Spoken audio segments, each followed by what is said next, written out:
Hey folks, Matthew Buckley, call sign Whiz with the MAX Afterburner podcast. Check out our episode where I interviewed Dario, an Afghan war veteran who healed his trauma with psychedelic-assisted therapy.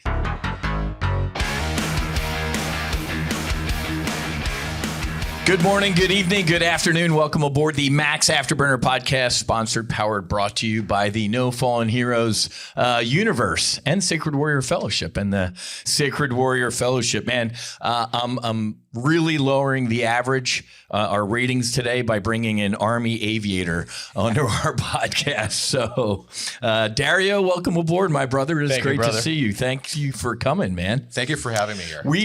This is a special one, folks. I've been teasing this one for the last couple podcasts. I'm like, you gotta wait until you meet Dario, because I wanted you to come in, especially to the studio, and debrief your whole experience. But man, Army aviator, retired OEF veteran, and police officer, right? Correct. And you were an aviator as a cop too, right? Correct. And Army Apache guy, certified community behavioral health guy. You have all these qualifications and everything like that. In 3 states, certified, volunteer at the VA. What else, man? Oh man, I mean, life is full of things. I think I've taken on the mission just working with veterans primarily. Yeah. And I do that mostly through the Combat Veterans Motorcycle Association, which is a 501c19 organization.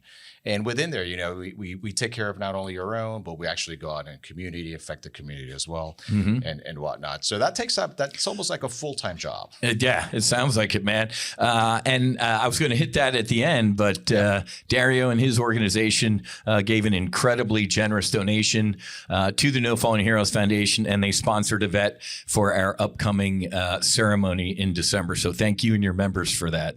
Great group of Americans, man. That was cool. You guys got a cool team. Oh, they're just wonderful folks. I had a bike back in college, man, and almost killed myself. Otherwise, when we were walking through the Harley Davidson, Susie's like, don't even think about it. I'm like, okay, all right. But let's dig into it, my brother, because let's talk about your journey. Give us a little bit of a military brief, because I know you shared some of the trauma and the horror that you experienced, and then how you kind of how God worked and put No Fallen Heroes and Sacred Warrior Fellowship into your life, and then I really want to dig into your experience and your journey. No, absolutely, and again, thank you for having me here. You know, I would like to start with the truth. I was quite a skeptic coming into this. You know, I served in the military for quite some time, started in the Marine Corps, served in the Army. And my combat experience, which is 19 years ago, will be 20 come January, is something that's been lasting.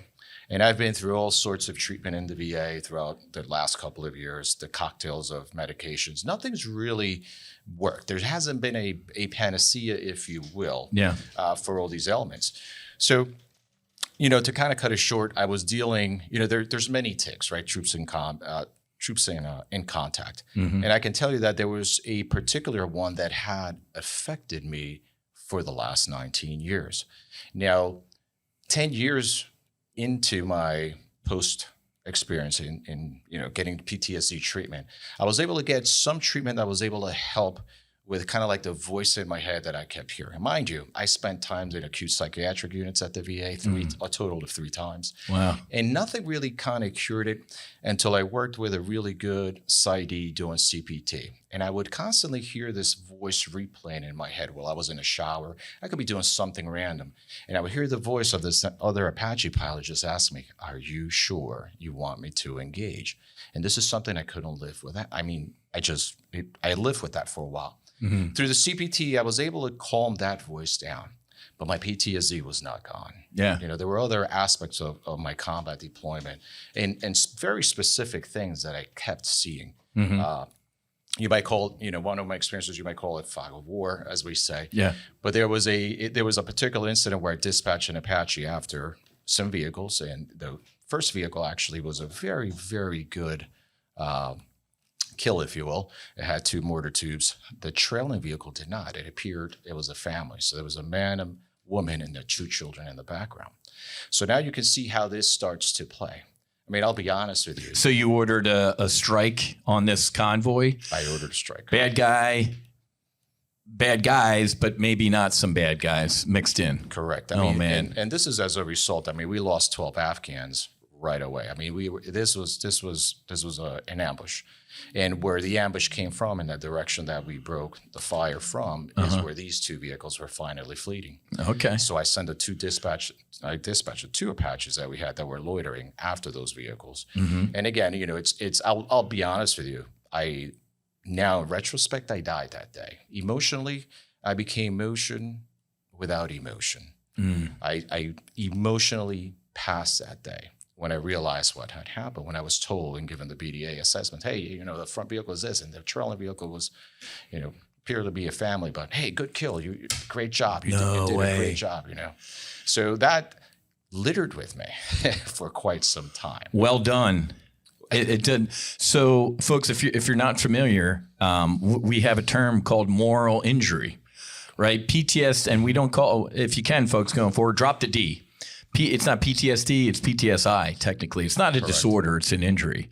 So you kind of that'll hit you right in your soul, right? That moral injury. It did. Wow. I mean, it was so profound. I didn't notice it for probably the first 2 years. It took my sister, my mother, a divorce, and then subsequent remarrying my wife at the time again, to me finally get it. I mean, I kind of had an intervention. I was an alcoholic, so I did go through a program that was up in New Jersey, East Orange. It was pretty good. But even after I went out of that program, I wasn't well, brother. I mean, it just wasn't clicking. The medications would work at times. It would help, kind of like the sedation of the dreams. The vivid dreams will still happen. I would still hear the voice. Anytime it was quiet, I would think about it. I was constantly ruminating about it. And then you're wondering about what's your place in the world after an experience like that. Like the thought that I leave with is like, by God, like I killed a family. Like forget the noise about all the good, you know, we got two good kill. Off. Yeah. It was a great job. I certainly didn't feel it was a great job. Yeah. Because here I was a man, a father, and I deprived these people of life. So needless to say, throughout the years, I went with not really knowing what was going on with me. I tried to numb it out drinking. That didn't work. I did get help. You know, the help was out there. Was it the right kind of help? Absolutely not. Well, it sounds like it was a lot of surface help. It wasn't deep. It was a lot of surface help. So you know, here we are years later. I become a clinician myself. So I'm a licensed clinical social worker today, licensed in 3 states. And I do all this. That stems out of my volunteer work at the East Orange VA. That kind of lit my fire, had VA money left, and I went and pursued this. The one thing I will tell you was I was never big into substance abuse, so that's not my specialty. That's the one thing I didn't do. Okay. So, and the reason I say that is because when No Fallen Heroes finally comes around, when I make that decision that I'm going to apply, I was at a very dark place again, and that wasn't long ago. We're talking about less than a year ago. So the reason I say that is because this moral injury is cyclical. It doesn't go away. You just can't medicate it away. And there's no way until I had this experience that you can kind of like really live it again. It's kind of like you need kind of like an exposure to it to be able to finally reconcile it and put it aside. That's a great way to put it. Yep. Okay. So that took me I got divorced last year. So that was happening for me. I was literally, I think it was around the February timeframe you came up on TV. And I saw the No Fallen Heroes, and I literally just went on the website. I'm like, I got to give this a try. I really do. That's incredible. That makes my heart smile, man. God, you know, just that instant, that day. I did. I got to be honest with you. Like some of the media appearances are tiring. I guess I'm going to keep doing them, man. If it just helps one person, you know. But think about it. I mean, it changed my life, and we'll get to that because I mean, I was at a very dark place. This was again late. I would probably say, late winter. Okay. Right. And I didn't hear from you guys again until August. But from that time, and I completely forgotten that I had applied, right? But I was looking for anything. Yeah. I knew I didn't want to go back to drinking. I'm not going to do drugs. You know, I grew up in that big Judeo-Christian background, so drugs was not a thing for me. Sure. But brother, I was giving everything away. I had turned in my apartment in August. Go figure this. When I get the email, I even planned to do another walk across Europe after turning my apartment, which I did in September. But think about this. I was going down the same route that you always hear for somebody who's willing to end their life. And I'm not necessarily saying I was there, but I really do believe now I was. You were spiraling down. I was very spiraling. Yeah. I'm talking about I was at the bottom of the barrel. Medications were changed with the VA, but even that wasn't working. Yeah. You know, I would show up, I would work, I would put this vest on and I would lead my guys. But then I'm sitting there at home and thinking about this. And who am I? And what's my sense of worth? Yeah. You know, after committing such a heinous act. You're wearing a bunch of masks, right? You are. You take one off, you put on the next one for whatever it is. And you're behind that. The you is behind your mask. That's just not in a good place. Correct. Yeah. And then to witness also, I mean, part of that same day in that deployment, there was some green on green that had went on. So there was just a ton of things that always went through my head. You know, like we are supposed to be these experts. You know, we're supposed to do something as simple as briefing fields of fire, you know, sectors of fire before getting attacked. You know, like things that just didn't happen and people will lose lives. Oof. So that's where I was before I get the email. And be honest with you, when I get the email, what made it interesting is I downloaded the packet. And the packet started to change my thought. And I'm like, you know what? I'm at my wit's end. I don't know what else to do. I will try anything. Wow. I've already done the alcohol. That didn't work. Yeah. I knew that I believe in God. So in that sense, I just knew I wanted to live, but I just didn't know how. Yeah. And I was willing to try anything to just either numb it out, get another day, get another direction, right? Let me ask you something here, because I always ask people.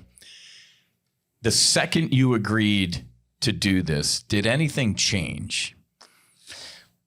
Like, because I always ask people, like 5 years ago, if I heard me talking like this, I kicked my own ass. But the second that I agree, in hindsight, I recognized it. The second I agreed, like, you know what, I'm going to go to Mexico and do this. I mean, things started to shift. Did that happen for you when you said, you know what, I am going to do this? Yeah, Did you notice anything? You know, if you look at it from like a stages of change perspective, I went from that pre-contemplation to that full contemplation till when I get that email, I'm like, you know what, this is it. It's the Russian roulette. You know, I've already spun 4 times. I've got to take this. What do I got to lose? Exactly. What do I have to lose? I mean, I was willing to lose my life once before, or actually twice before. You know, I wound up in a hospital for it. So what did I have to lose? You know, where a lot of the information that's out there kind of stipulates you have a lot more to gain by it. But even then, great point. I consider myself a man of science. And although the data is there, I was highly skeptical. Because I also knew myself. I don't like to be under the influence of any kind of controlling substance. Right? So there was a lot. Or especially as an aviator, we don't like being out of control, man. Oh, no. We're control freaks, especially as a biker. Like, I got to be in control, man. Yeah. If I'm going to get hurt, it's going to be somebody else. It's not my fault, right? Well, think about this. And I think this will appeal to you. We have what I call the checklist mentality. You know, if we're saying we're going to go to the theme parks tomorrow, we already planned our departure time. And we go. Traffic. So, and mind you, if our wife and kids are falling behind, you know, to us is a mission. Let's go. And we're like, hey, we got to go. Next thing you know, you get down to the park the next day, and, you know, the kids are like, you're looking at them. I thought you guys wanted to be here. Yeah. But we just took them through our own sequence. Correct. Right? Our own checklist mentality. Yeah. And I think you'll be able to deduce after we're done with this conversation is how this experience changed that. You know, it did. It did. Like, I'm no longer seeing things black and white, literal, and functioning that way.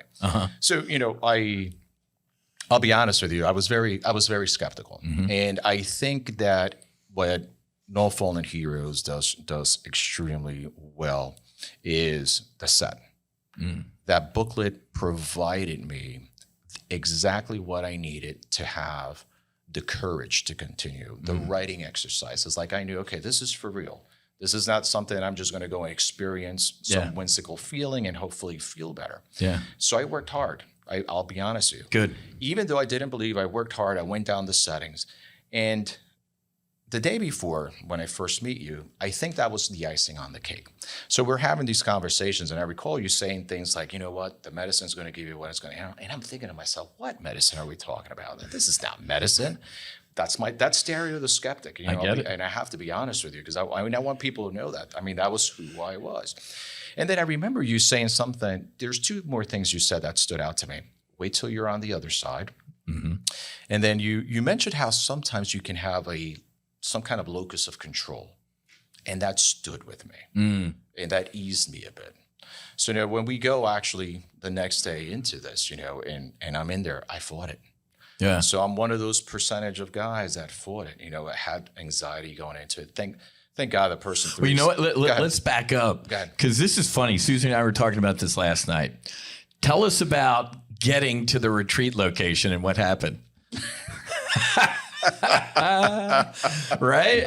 So, I mean, think about this. Things that are meant to be, or again, correct. The God of the gaps. Yeah. As I am pulling in, right? I see there's a gate. The gate doesn't open, right? And there's so I creep up. The gate finally opens, and I drive up. And I'm thinking to myself, I said, you know what, God, Lord, if I'm not meant to be here, give me a sign. Give me a sign. So I see the garage doors open. I walk out of my vehicle, ring the doorbell. Nobody comes out. I'm like, that's the sign. So I go, I'm out. I get back in my car, and I'm literally backing up as Susie comes out the driveway. I'm like, oh, wait a minute. Son of a... Because it's funny, we were talking last night. Susie's like, yeah, I got a text at the table like, oh, Dario's outside. And she gets up to run, and you're like, trying to leave. But think about that. I mean, absolutely. That is my frame of mind and where I was, okay? Yeah. And I love that. And it's important to know that, because like I said, I mean, I'm a mental health professional. Yeah. I'm also a combat veteran who suffers from this traumatic injuries. Correct. And to me, it was a sign.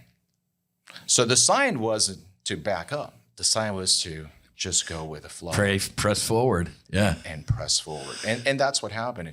And again, now we go into the setting piece, which I think that was brilliant. It really was. I was completely taken by surprise. I wasn't expecting any of the things that I was expecting there. Okay, good. Whether it was visual, the sounds, I really went into this not knowing, which I think was wonderful, but it helped. Good. It was really helpful. So, anyhow, as we go into this, I definitely had the anxiety. My anxiety was through the roof. I was fighting it. What do I say? Nerve-sighted. Nervous. You're excited, but you're nervous. You got to be.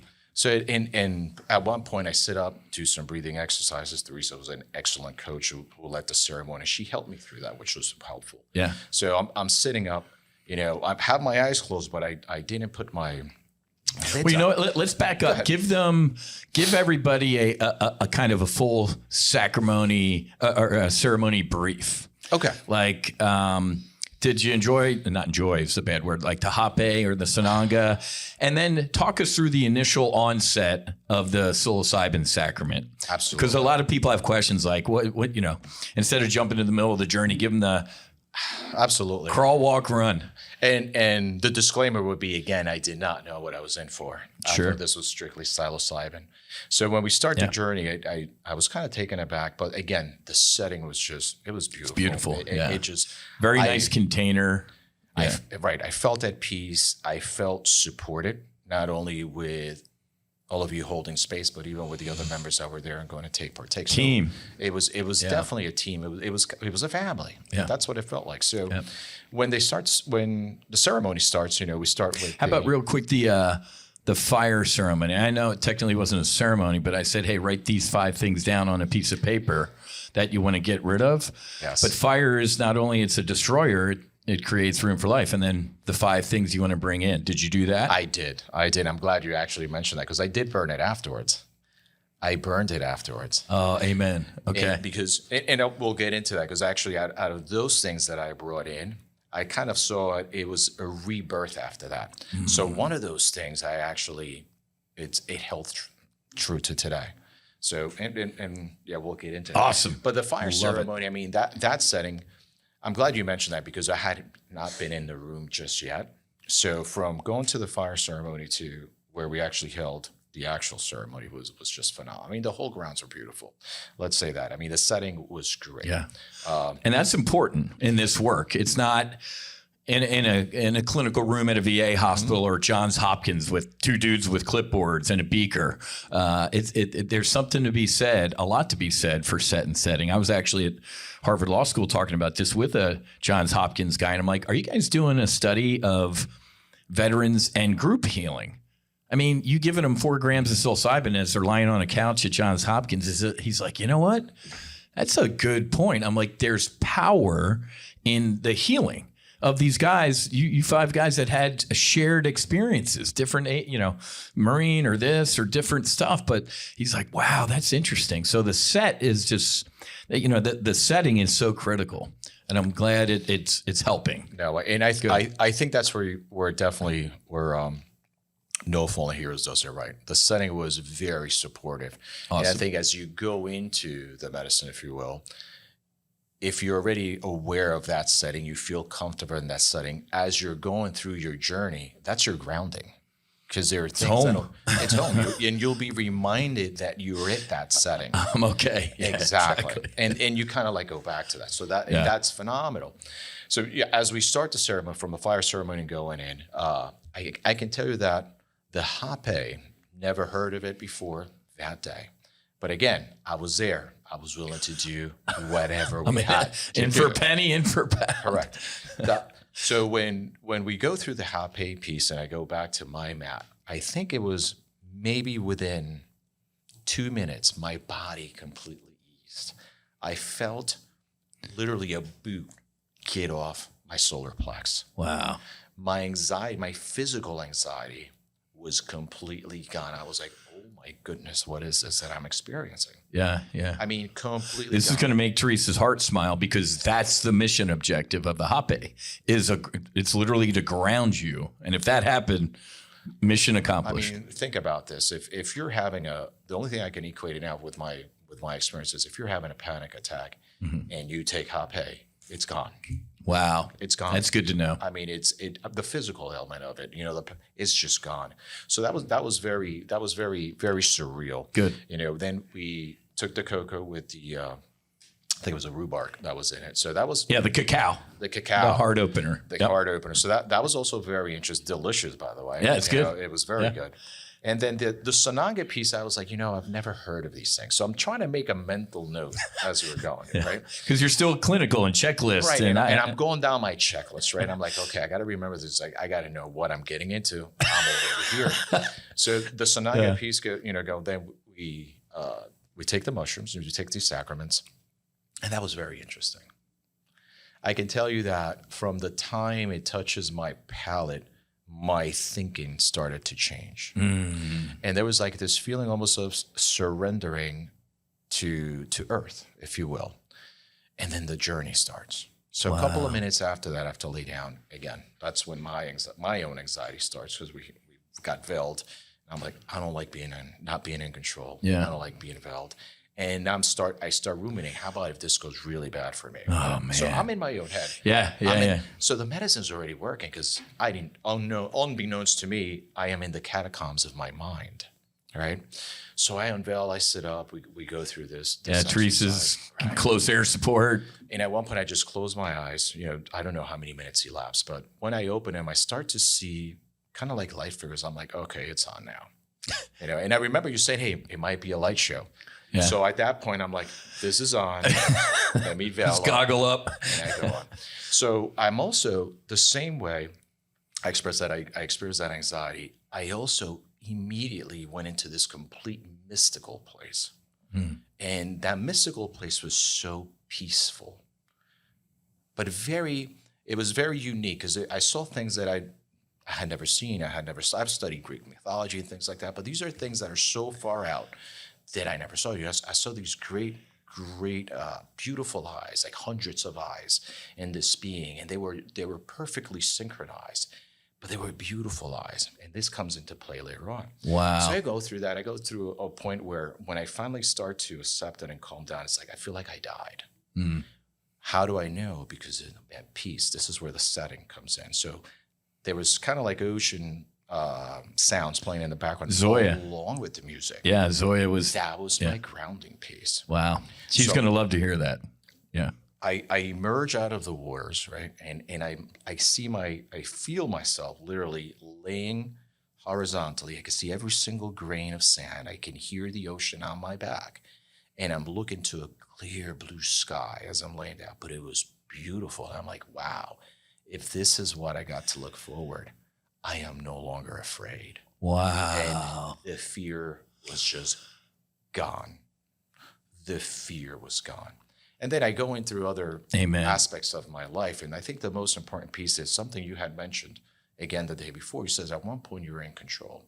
So I don't know if it was you, somebody was banging on the drums, but the way I heard the drums and I interpreted it sounded like a helicopter whop. And I remember as I'm in my journey, I'm like, oh, this is my moment. Here it comes. Here it comes. So as I'm looking and as I'm listening to this, I am back in Afghanistan. And this is completely surreal. I see the helicopters going back in the direction of the two vehicles, but now I'm chasing it. Oh my God. So I'm chasing these two vehicles. I chasing the helicopter and the two vehicles. I get there. And now my hands are literally on top of the vehicle and I start to cry. I am sobbing. Wow. When I look down, I see 4 beings, right? I see a man, I see a woman, I see 2 children with beautiful eyes. Oh my God. And they're telling me, it's okay. Look around you. We're good. You're the one that's alive. And as I look up and around, it was a beautiful, I'm still in Afghanistan. I'm still in the desert. It's got a rocky desert, but it's beautiful. The sky is beautiful. The setting is beautiful. And I look at them and I'm sobbing and I'm so sorry. And they're like, it's okay. Oh my God. We are good. We are where we need to be. And it just lifted. Jesus. It completely lifted. And I was able to conjure other people. I was able to conjure my ex-wife and just say how sorry I was for the things that I put her through in the time I got back from Afghanistan. It was all surreal. It happened. This was like in vivo exposure. I was there, same day, same time. I felt the heat. I felt it all. I touched the car, but I made eye contact with these people. And I felt their genuine forgiveness. And since, I'm getting goosebumps here. That has not been a problem for me. In the quiet moments, are you sure you want me to engage? Gone. Oh my God. That is, and as we, let's forward a bit to a funny part. So as all that's going and I remember calming down, I remember my body feeling different because I know I was contorting all sorts of ways when I was fighting it, right? Yeah. I feel great. In one of those instances, I think I raised my hand and I told him like, hey, listen, I need to go use the restroom. And I think you were the one that came and accompanied me. Yeah. And you're like, yeah, you can amass. I didn't want to leave. Yeah, you said, no. I'm like, you can put your mat. You're like, I want to stay in this right now. I don't want to leave this. I'm like, all right, brother, I'll walk you. Yeah, I'm like, I am working through something. Wow. At the point where I have this locus of control and I'm in the catacomb, I understood I was in the catacomb of my mind. You knew where you were. I knew where I was. I can now control the setting. I can go through the emotions and just go. So I didn't want to get out. I just wanted So you're looking at all this stuff from a third person point of view. You weren't in it. You could. I can see it. You weren't in that trauma. You were watching it as with somebody.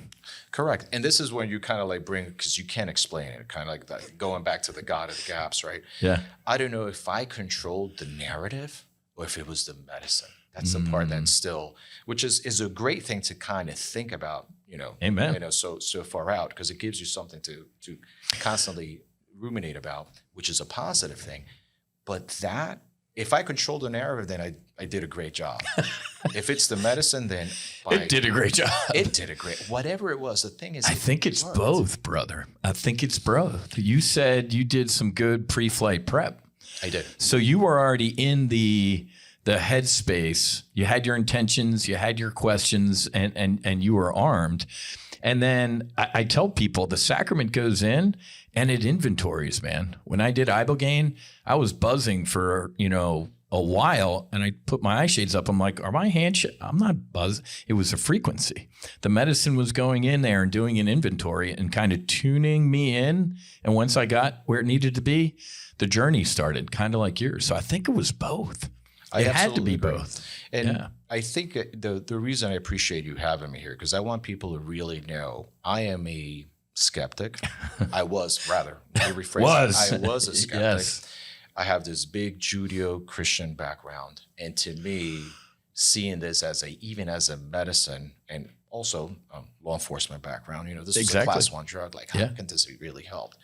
To being on the other side, as you eloquently put it, and unless you go through this journey, you really don't know what that fully means. Amen. And I definitely believe that. I love that. And how my biases were just broken. They were just tore down. Those barriers in my mind to how this helps, gone. So, folks, if you're an anti this guy was a cop. He was an Army aviator from one extreme to the other. I mean, it just doesn't. Belief is one thing, and this is what I tell. One of the reasons I started Susie and I started Sacred Warrior Fellowship is as a young Irish Catholic kid in South Jersey, I had to believe in God, and I was fucking terrified, man. Now I have experience. I believe that I had experience with God, and your experience going from, being a skeptic all the way to the other side. I had to learn an SAT word when I got home, ineffable. You can't put into words what you experienced. Kind of like you, I can tell you're the same way. I feel like I'm failing because I can't even put into words what I experienced. And I got to tell you, man, in such a short amount of time, right? When Susie ran to the door, like, oh, Dario, I'm like, oh, you looked like an Afghan. You looked like what you told us you were. When we hugged and said goodbye Sunday, you were a different human being. All of you, right? You saw it in the other guys. You're like, holy shit, you guys look. I'm like, look at you. You looked lighter and just brighter. So the folks around my immediate vicinity, close friends, family members, I mean, this is tangible. It is palpable difference that other people notice. Wow. Without you even saying, like, what's so different? What happened? Yeah. And then everybody's curious at that point, like what happened? And it's, I short of the mystical piece and tying it all together, it was definitely, I think these sacraments are definitely a gift from God. Amen. If you think about it, I mean, modern medicine is a gift of God, right? All these things are a gift of cancer God. drugs. Oh. I mean, yeah. And this takes you to a place where you can really work this out. And that's why I'm excited in a respectful way. Because now that I've seen, like, I've been overturned in terms of my own internal biases and whatnot, I can see how I can use these sacraments in future settings and work through the rest of it. Because that's the whole thing. Great point. Does it stop? If it's a one incident, one traumatic event, maybe, absolutely. Why not? This particular traumatic event of 19 years is gone. Yeah. So I don't hear the voice, and I am no longer feeling bad for myself for these folks are okay. They've forgiven me. My God, man. They showed me the beauty of the universe of which they are part of. They are. That's exactly. What a feeling that. It's interesting now because I've kind of switched when somebody's like, oh, somebody died or something like that. And they're like, oh, pray for. I'm like, they're praying for us right now, right? We're here. One of my brothers, Slider, he was a Tomcat guy, had a weapons delivery go wrong in Iraq, and, bad guy house, not really, 12 innocent Iraqis, 3 generations of an Iraqi family. It was international news, man. They wanted to come after him. Suicidal, heroin. He was on his way out. And on the Ibogaine, man, he's like, they were right there, and they all forgave me. Exactly. Kind of like you said, they're like, we're good, man. We're perfect. They were actually feeling bad. Like, no, it's almost like they don't understand that you're actually asking for forgiveness because it's natural. They're in this state that is just, it's like when I experienced God on the Ibogaine, and I'm like, man, I am a fucking drunk. I am a horrible husband, a horrible father, a horrible human being. And not that God could shrug. He was like, Matthew, that I got all of that. That's gone. And with a wave of whatever it was gone. And he said, man, I don't make imperfect things. This is your default state, son, like love and bliss and forgiveness.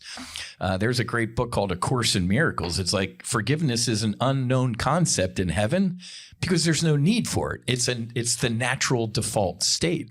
All those things that you were carrying weren't your fault.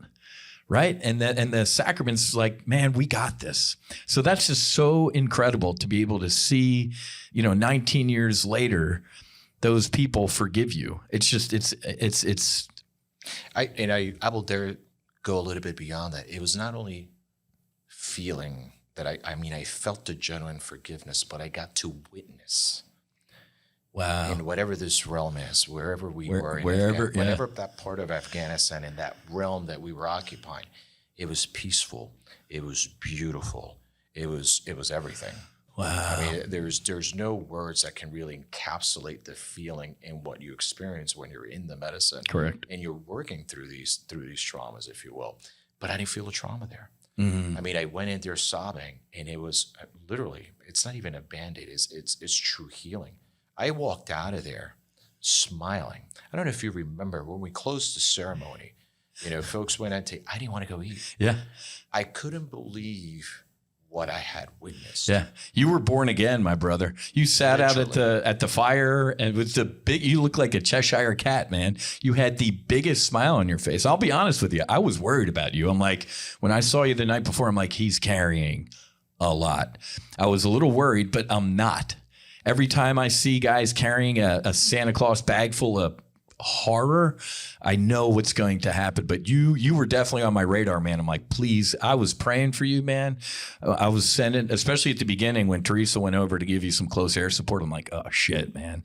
Please, I prayed for you in that moment. I'm like, God, please help this man. I prayed for everybody, but I just sat there, and that's part of holding space. Was just like, I'm like, he's in it.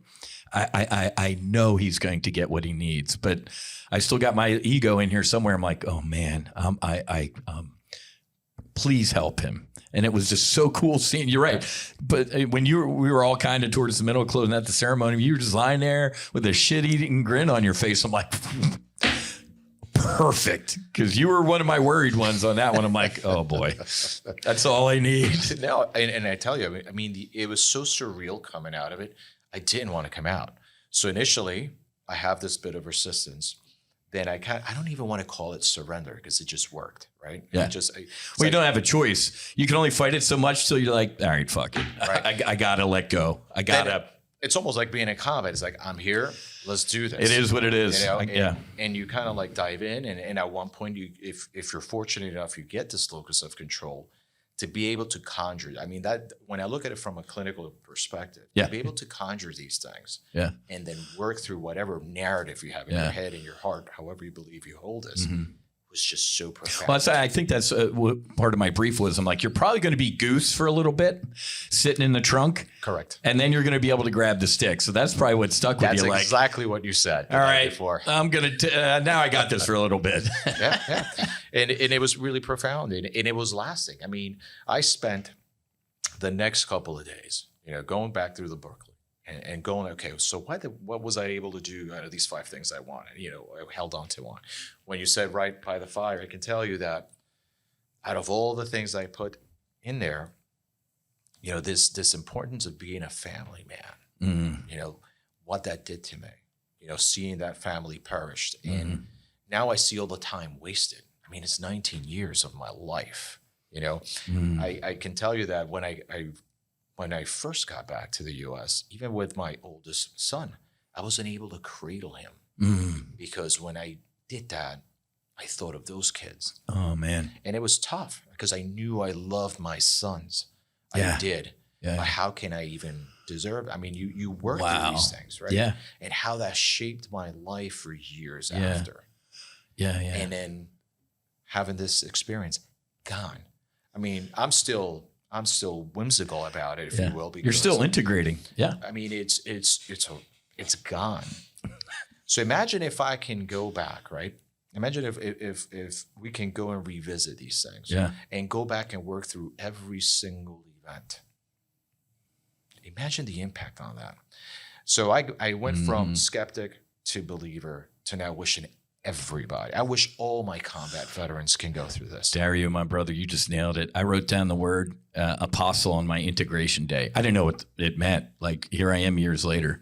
What do I call it? The world's greatest Ponzi scheme. I'm like, you heal, you get home and you go, I got to go back in the fire. I got to go. I'll throw them on my shoulder. I gotta go get them. I'm so glad that you said that. From skeptic to believer to apostle.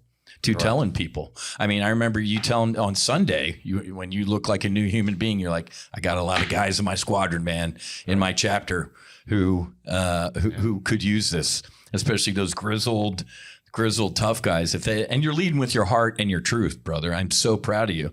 And it's so funny. Like the night before, I shared this on a couple podcasts, but it's funny because as part of my brief, what do I say? Like, I'm really proud of you. Takes a lot of courage to do what you're going to do. And everybody looks around like, the fuck is going to happen here? But now you understand what that sentence means. Oh, yeah. I wrote that in my journal too. After my first retreat, I'm like, you know what? I'm proud of me. That took a lot of courage. So that's why, as part of my brief, I'm like, I'm very proud of you and you're very courageous. Now, on the other side, you can get why I mean that. Right. It takes a lot of courage to do what you did. I think it does. It generally does. But I don't want to limit my experience just to combat trauma, but that's where I'm coming from. But I can see how this can be a wide cast for all traumas, right? Amen. But trauma is trauma, man. Trauma is trauma. Combat, sexual abuse, whatever. Correct. Trauma is trauma. If something's hurting you, it's hurting you, and you deserve to heal. Correct. And if you think about our great wars, I mean, we've been in the longest wars America has ever had, right? If we think about our ground pounders and these guys that had to go multiple deployments to do this over and over and over, they got wrapped up in that emotion without emotion, and then carry that knapsack of these traumas. Mm-hmm. If they can have a benefit of working through the most difficult of those traumas with this medication, imagine what we can do for all of our combat veterans. And here's the deal. And when I say that, I don't mean like just your shooter, because I can tell you, I really learned what PTSD as it was coined back, 19 years ago for me. I learned it from a radio operator. This was a Marine who was part of the 2003 push into Iraq, so kind of like an invasion, if you will. Oh, I have. And this guy didn't see combat up front, but he was a radio operator at the TOC, handling all the calls. Man. I'm dying, I'm shot, please help us. That's when I profoundly understood how much of this is in our psyche. Amen. It's not just witnessing, but it's hearing, it's feeling, anything that goes through our sensory system, right? Correct. And what this medication, what these sacraments do, it taps that same sensory system. Yeah. And that's where I think the magic happens for Amen. us. Yeah. So I really wish, at a minimum, for my combat guys to go through this. But in reality, this is too good. This can't be, we can't keep a lid on this. We can't just keep saying, hey, we got to push this for just veterans. The VA has to approve it. Congress has to get, no, we need to offer these type of sacraments to all who suffer. Amen. Bro, you're, I love that. There's the trailer, man. I feel like I'm on Tropic Thunder. That's the trailer. My God. Now you see why everything you just said. Now you see why when I hate going to DC, it's a cesspool. Yeah. When 2017, 22, pick a number, man, 44 veterans a day check out. And you and I have experienced something where I don't want to kill myself anymore. Now you can see after that experience, like if I don't go on a retreat, usually I get a text like, Whiz, I don't want to kill myself anymore. Thank you. I'm like, oh my God, you can't put a dollar sign. But when I get to DC, it's like a shrug. Like, what are we doing? You know this. If you're in an ambush, move, do something, right? If you're in a hole, cease digging. And Secretary Collins, to his credit, told the president, he's like, we're throwing a lot of money at veteran suicide, but the numbers are staying the same or they're going up. And there's, some nonprofits out there doing some good work, but, we really have to test and look into it. You experienced it with all the letters next to your name and all your professional licenses and stuff. What other testing is there, right? A medicine woman in the middle of the Amazon would laugh at a phase 3 trial or a Johns Hopkins researcher. We know these work. For thousands and thousands of years, these compounds have been used. But we, with our ego in the West, like to go, haha, look what we just discovered. Let's take our time. And now you can also see, especially after, seeing the revolving door between the VA and the big pharma pill factories, you can heal people. You can cure them. They need customers. Right? Whether it's ibogaine destroying alcohol in my life or heroin. I mean, Marcus Luttrell hasn't taken he was on 15 medications, 5 for breakfast, lunch, and dinner. He hasn't taken medication in forever. So now you can see, now that you're on the other side, why there's resistance to it. But doesn't it break your heart? Like, why? That's why your beautiful sentence was like, I'm like, I love that. Now welcome to fucking reality, man. I don't want to go down a dark hole, but it infuriates me. I get so passionate about this when I see a guy like you on the other side, like, why aren't we doing this for everybody? I'm like, let's fucking go. Pick up a pitchfork and a torch and let's go, because I don't know what else we can do other than what we're doing. I always remind people, this is a we the people moment. This ain't coming from them down. It's going to have to come from us up. You, me, all these other people. It's got to start going up, because it's not coming from them down. I think what we need here in our society is an evolution in thought, and that evolution in thought comes by eyewitness accounts of what's happening. It is our first responders. It is our veterans. It is correct. It is it's our wives, our husbands who continuously go and seek out these treatments. Correct. Bring back the evidence in themselves.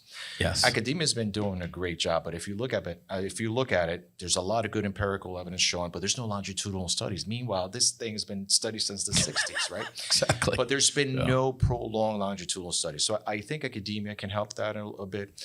But what we need is an evolution in thought in more people. This sacraments have to be made available to more people. Correct. And the evolution in thought will happen that way.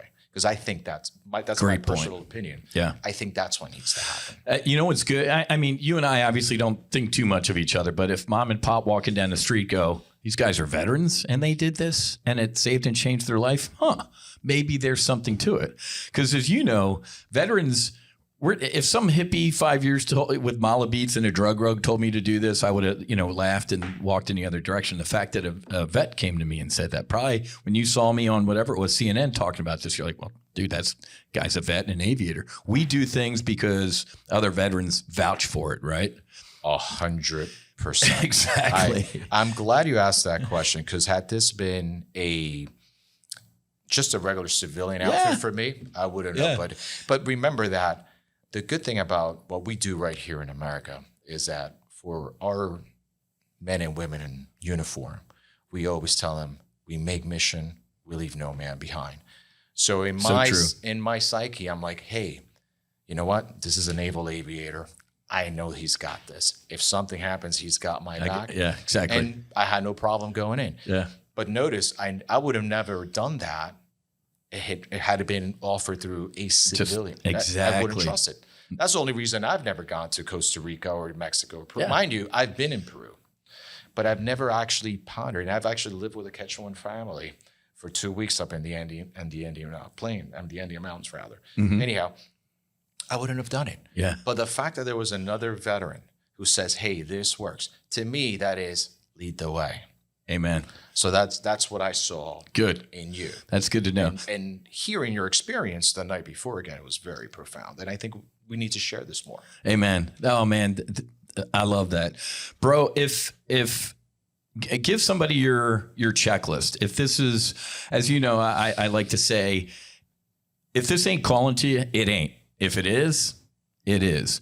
What's your lessons learned? What's Dario's? Hey, if you want to do something like this, what could I do better as Sacred Warrior Fellowship of No Fallen Heroes, or how could somebody prepare for this? And let me. I always share this. It's funny because my manual, when I went to the mission within, I'm an aviator. I'm going to read the manual. I'm going to read this 20 times. I'd read a page. And I'd feel pretty good, like, all right. And the next page would have a paragraph like the flight manual that says, warning, nothing can prepare you for what's going to happen. I'm like, okay, now I'm scared. Read another page and I feel good. then that paragraph would pop up again, like, warning, nothing can ever prepare you. I'm like, okay, now I'm lost. But on the other side of it, I remember laughing, going, I got it. Nothing could have prepared me, but this did prepare me, right? So what would be some of your tips that you could recommend to people? So I would recommend, this is not one of those things where I will so candidly say, if it's calling you, then and therefore you should do it. I will call the skeptics. If it's calling you, you better do it. If you're skeptic and considering, you have to do it. Oh, amen. That's really it. I love it. And that was my experience. And I can sit here and I can still remember the arguments in my mind as to why I shouldn't be doing this, right? And how I thought it was going to make my symptoms worse, right? Maybe I'll get psychosis out of this, delusion, all these other things, right? I don't want to go on the rant. So I'll tell you what the checklist is. You hear this, or you go on No Fallen Heroes, and you're wondering if you should sign up. You should sign up. Yeah. When you get that emailed invite, okay, and if you're skeptical, but you went through that, go through it. It's a sign. It is a sign. You have to be on the other side of this to fully comprehend. Amen. Now, if you completely abhor the idea, then okay, then stay away. Correct. But I will not go and say, you know what, let it call you. No. If you're thinking about it, the call is already there. Fight's on. If you're skeptic, go pursue it. You have to be bold. And that's what I would tell any veteran that's going through is, you know what? It's not about courage. Mm-hmm. It's not about valor. You've already proven that. Yeah, you've done that. This is about you. Amen. Push this barrier. Yeah. This is an obstacle.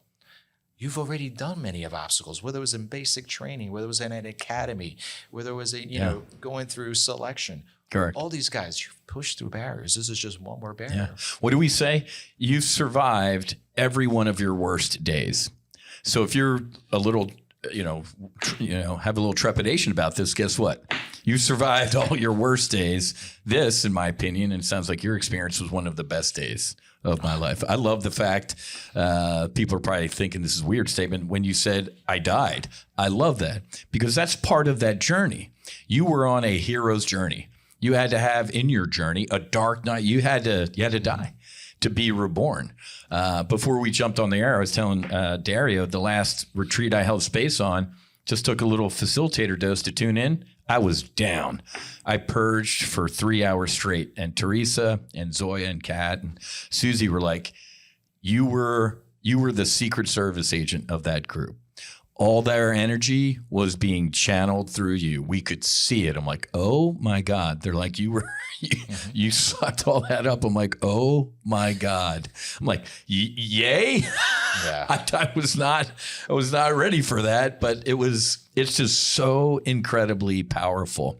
And and I'd love to have you, man. You should come up and maybe hold space because that's part of as you saw me holding space for you, I love seeing the before and the after, man. I'm like the parents' Christmas morning sitting on the couch with my coffee. I'm like, they don't know what they're going to unwrap, but it's going to be awesome. I know. I mean, I can tell you if I am invited, I will definitely accept. And let's get some of your guys too, man. No, absolutely. I mean, it's one of those things I help through that through this podcast. I mean, I'll certainly share it with my group of fellows that people see this. You have to get that evolution in thought that I personally call for only happens as more experience people go through it. Experience. Whether it's psilocybin as a sacrament, I would at the very least say start with this. Mm-hmm.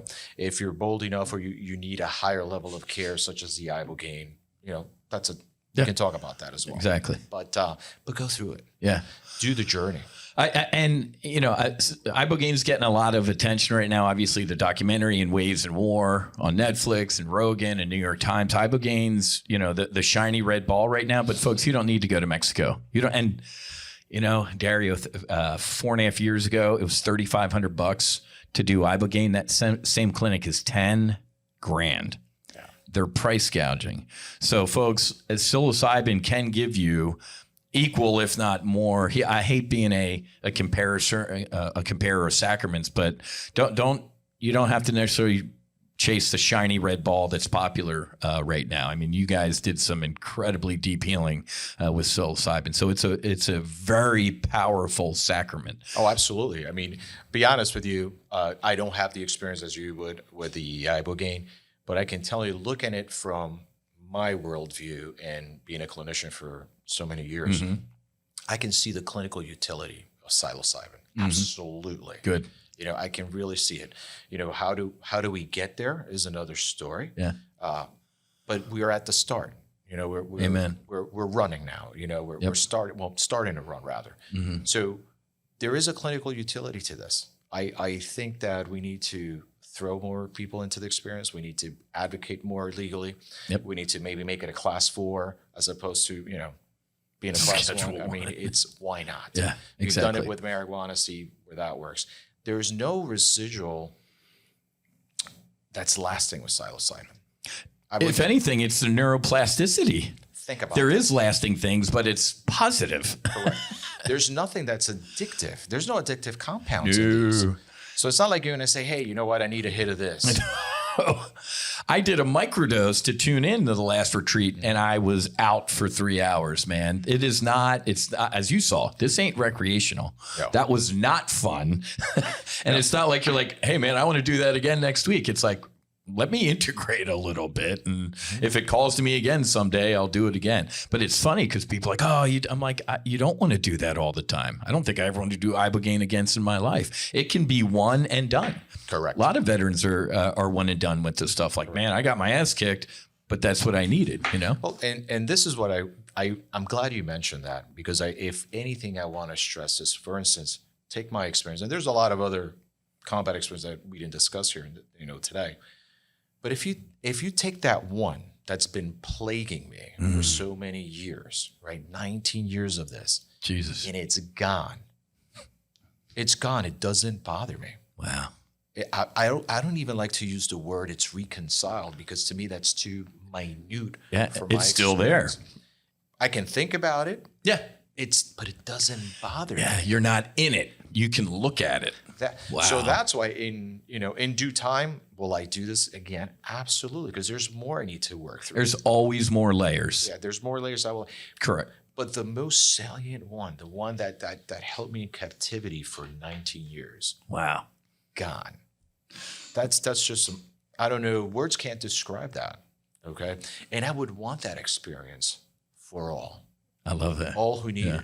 So it's one of those things again. You know, you have to go through it. You have to go through this journey. Yeah. There's no whether you're at wit's ends or considering, just go through it. Do it. Just drive through it. I love that. Absolutely. My brother, man, I'm blessed that you're in my life. I'm so happy for your healing. You make my heart smile, man. I'm telling you, I was a little worried, and hearing that the door didn't open, I was going to bolt story fucking made me, we were laughing last night with Susie. I'm like, she's like, that is so funny. I'm like, that's God. I think I shared with you, I'll share with these guys, but I think I shared with you because you told us that on Sunday. But our first psilocybin retreat in America, No Fallen Heroes, we went to Colorado. And we had a guy, he was a Denver firefighter. He was one of the first guys in the library at Columbine. He looked like he was one of the first guys in the library at Columbine. But he's like, just like you, this happened getting there. But Sunday he told us about it. He's like, I got to be, because he's a different guy. He's, I'm healed type of thing. He's like, I got to tell you what happened. We're like, what? He's like, because it's a ranch and it's a long road to the ranch. And he's like, I drove up to the ranch and I kept going. He's like, man, I've ran into Columbine. I've ran into active shoot. I mean, he's like, I've ran into some horrific things and terrifying things. He's like, this was one of them initially. He's like, I drove down there, sat in that guy's ranch driveway for like an hour, drove past it again, and kept going. He's like, I think I did 5 drives, and the last one I turned down. And here I am, and I'm healed. I'm like, wow, you went through all that? He's like, yeah, I was wondering. No, I'm telling you, I was really leaving it to divine providence. Yeah. That's why Susie got the text and said, oh, he's at the front door. You weren't getting out of it, man. No, I wasn't. And I'm glad I didn't. Had I not gone through that experience, I don't know where I would be. Be honest with you, I was back, and it's as I mentioned, it's cyclical. I was back in a rut. I gave away all my possessions, less my car, because I'm going to wear that, or my motorcycle, right? Jesus. I'm talking about, I don't have furniture. One of my friends finally said, hey, you know what? I got a space for you. Why don't you come stay with us for a while? And that's where I am. And all this is happening when this message comes through. So I don't know where I would have been. I really don't. I mean, I was looking to go overseas. And Doesn't matter. What? It doesn't even matter at this point. Matter. Right? Yeah. God said, yeah, those are synchronous. I like to say there's no coincidence. God winks.